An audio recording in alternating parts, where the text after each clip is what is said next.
Here are today's top news stories and why they matter.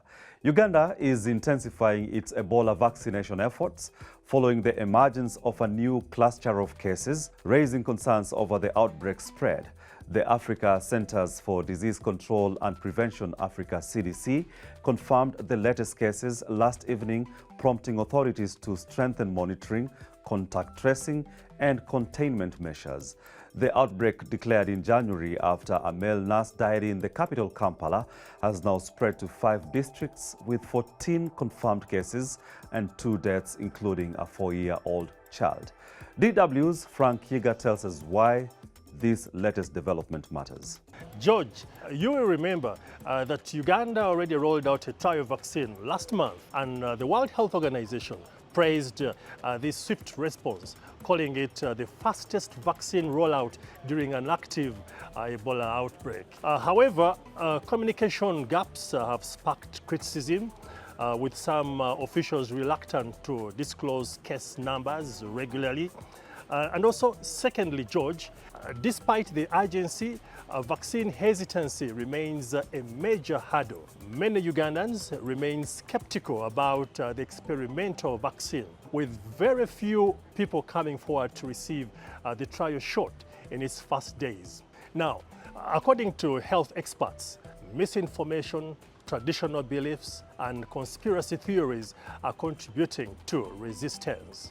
The outbreak is spreading with 2 new districts reporting cases this week. Back to you, George.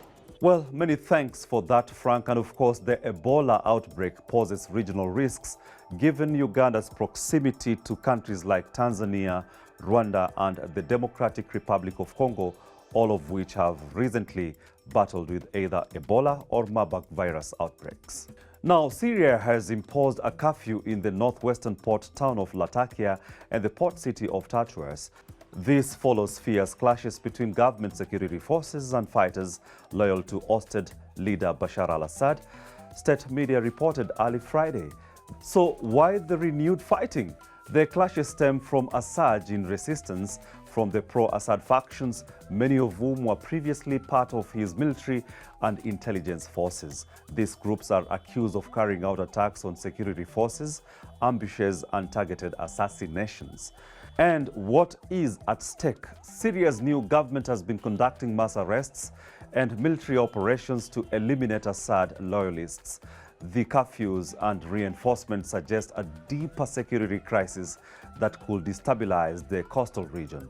And finally, in sports, as the world prepares to celebrate International Women's Day, this year's theme, Invest in Women, Accelerate Progress, raises an important question.